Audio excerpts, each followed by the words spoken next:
අද ගෙනල්ලා තියෙන image compressor එකක් ගැන. ඒ කියන්නේ ඔයාලා හිතන්න ඔයාලගේ image එකක් මොකක් හරි ඒ කියන්නේ PNG JPG එතකොට JPG මේ මොකක් හරි media type එකක තියෙන image එකක්. image එකේ තියෙන format එකක තියෙන image එකක් අපේ සාමාන්‍ය හිතන්නකෝ මේ වගේ ලොකු size එකක් වෙන කියලා. සාමාන්‍යයෙන් 4K වෙන්න පුළුවන් MB 8ක් වගේ ලොකු ප්‍රමාණයක් PNG JPG වගේක් තියෙන්න පුළුවන්. ඒකට අපිට ඕනේ නම් මේක සමහර සයිට් වලට මේ දාන්න බෑ ඒ වගේ ලොකු image. ඒකට අපිට මේක compress කරන්න වෙනවා. ඒ කියන්නේ තියෙන තත්ත්වෙම තියෙද්දි ඒකේ තියෙන size එක. ඒ කියන්නේ KB ප්‍රමාණය නැත්නම් ඒක storage කරගන්න යම් කිසි MB KB ගාන අපිට මේ ඔප්ටිමයිස් කරගන්න ඕනේ නෝ. අන්න ඒකට තමයි මේ කම්පස් එක යූස් කරන්නේ. ඒතකොට දැන් මගේ මෙතන තියෙන 3.9ක් වගේ අපි යමු කම්පස් එකට.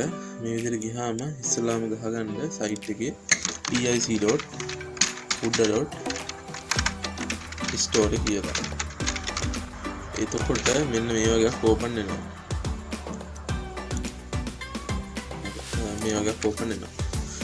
අපිට මේක ක්ලික් කරලා නැත්නම් අපි බලන්න මේක ඩ්‍රොප් කරලා ඉමේජ් එකක් අපිට කම්පස් කරගන්න. එතකොට දැන් මම ඩ්‍රොප් කිරීමක් ගන්නවා. මේ විදිහට ගත්තාම මෙහෙම ඉමේජ් එක ඇදගෙන ඇවිල්ලා මේ විදිහට ඩ්‍රැග් ඇන්ඩ් ඩ්‍රොප් කරාම මේ විදිහට පේනවා. ඊට පස්සේ අපිට කැමති විදිහට කම්ප්‍රෙෂන් එක හදාගෙන ඊට පස්සේ compress image now කියන එක බුගාම මෙන්න මේ විදිහට ජෙනරේට් වෙනවා. එතකොට මේ තියෙන පෙර තිබ්බ එක ඒක සාමාන්‍යයෙන් MB 3. KB 3171.03ක් වගේ වෙනවා. එතකොට අපිට compress කරලා ගන්න පුළුවන් 274.77 වගේ. එතකොට මම දැන් මේක ඩවුන්ලෝඩ් කරගන්න. මේ විදිහට ඩවුන්ලෝඩ් කරාම එයා ලොකේෂන් එක ඉල්ලනවා. මම ඩෙස්ක්ටොප් එකට දෙන්න. ඩෙස්ක්ටොප් එකේ මම YT කියලා ෆෝල්ඩර් එක තමයි මේ තියන් ඉන්නේ. එතකොට මම මේක දෙන්න ටෙස්ට් 1 කියලා. එයාලා වෙනම නම සිලෙක්ට් කරලා දීලා දෙන්න. හරි. ඊට පස්සේ අපි ගත්තොත් එහෙනම් අපි මෙන්න මේ quality photo එක මෙන්න මේ විදිහට පෙන්වනවා. එතකොට අපි අතනින් compress කරගත්ත image එක මෙන්න මේ විදිහට පෙන්වනවා. මේ තමයි compress image එක. ඒ දෙක අතර ලොකු වෙනසක් නැහැ. හැබැයි RGB වගේ දේවල් අඩු වෙලා තමයි format එක වෙන්නේ. optimize වෙන්නේ. ඒක ලොකු ගැටලුවක් වෙන්නේ නැහැ. එතකොට මේ දෙන අපි optimize කරපු එක මේ දෙන්නේ අපි කලින් තිබ්බ ඔරිජිනල් එක. කිසිම ගැටලුවක් නැහැ අපිට බලන්න පුළුවන්. එතකොට මේකේ MB ප්‍රමාණය තමයි compress වෙලා තියෙන්නේ. මෙන්න මේ විදිහට. මේක KB මේ ගානක් එනවා. එතකොට මේක මෙන්න මේ විදිහට වෙනවා. අපිට ඒක බලන්න පුළුවන් මේක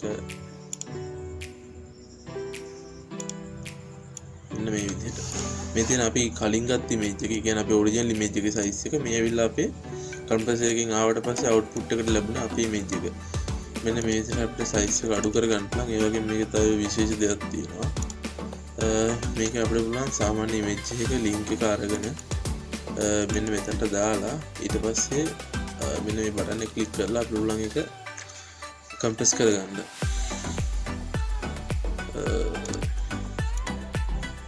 මම image link එක ගන්නවා Wikipedia එකෙන් ගත්ත image එක. මේ විදිහට ගන්නවා. කරලා මෙතන දාගන්නවා, ෆ්‍රෙෂ් කරගන්නවා. ඊට පස්සේ compress එක දෙනවා. මේකේ ඔරිජිනල් image එකේ size එක ඇවිල්ලා KB 609.93ක් එනවා. එතකොට අපි compress කරාම එනවා 77ක් වගේ compress වෙලා තියෙනවා. 77ක් වගේ compress වුනහම 139.11 KB වගේ ප්‍රමාණයකින් තමයි මේ වෙලා තියෙන්නේ. එතකොට මේක resolution වෙනස් වීමක් වෙන්නේ නැහැ. මේකද වෙන්නේ අපේ image එකේ size එක. ඒ කියන්නේ ගබඩා කරන්න අරන් තියෙන KB ගාන MB ගාන අඩු කරන එක විතරයි.